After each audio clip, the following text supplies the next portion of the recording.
رايد يتكلم بأريحية كبيرة، ولكن في كلامه كثير من الاعتراف كونه فما أخطاء من المدرب، وأنه الظاهرين حب يلعب بثلاثة لأنه غيرنا الرسم التكتيكي تماما. هذا لعبنا الرسم التكتيكي ضد البرازيل، معناها 3-5-3-2 أو 3-5-2. لعب في 3 محاور وبالرمضان، وحتى في المحور اللاعب الثالث كان من المفروض يلعب لاعب مختص يلعب في وسط الدفاع اللي هو مريح، وعلى اليمين كان من المفروض ما يلعبش محمد علي برمضان، ما يلعبش على الرواق الايمن، مش مكانه.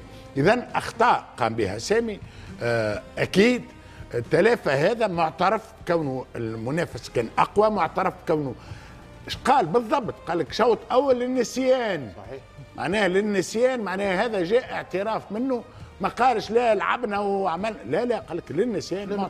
متفقين للنسيان، لكن هذه الاخطاء التي يجب ان يتداركها الان. اسمح لي يا فتحي ما قاطع، احنا متفقين ان المنتخب التونسي لم يقدم الصورة المطلوبة، واضح كان سلبيا، اختلاف انه مدربا من اللاعبين، صح؟ نعم، لكن نحن نختلف بأن هذا الفريق كان يواجه نيجيريا وهو خائف.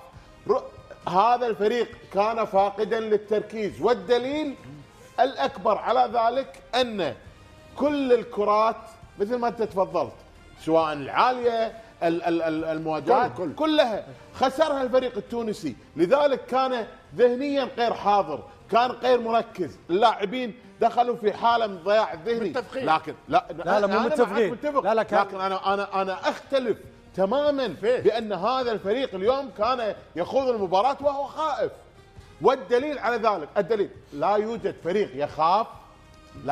فريق يخاف وهو يحاول ان يهاجم ويباغت الخصم ويعود بهذا الشكل في المباراه. لا يمكن ان يكون خائفا. نعطي فرصه والله يا عبد الكريم. بس قبل تعلق فيما يخص سامي طرابلسي، معطيات منتخب نيجيريا خطورته في عمق الملعب كان في ايجاد حل في 3 محاور في تغيير الاسلوب والشكل من المواجهه الاولى للمواجهه الثانيه، ودخول بن رمضان في مساله ان يعزز الجهه اليمنى.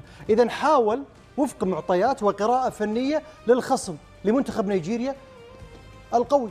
نجاوبك سهله ياسر. ساعة فما خطأ بعد ريناه الخطأ في الأسماء.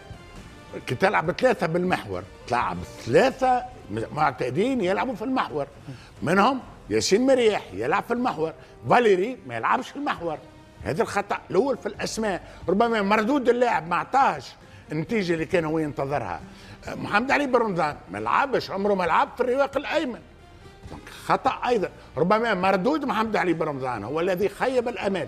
إذا بالنسبة لي أنا نختم الباهي وأنه سامي طرابلسي يعرف شو عمل وغلط، وتقريبا من غير ما يعترف مباشرة ضمنيا اعترف بالخطأ. هل نتفق بتأثير الحكم على المباراة ولا لا؟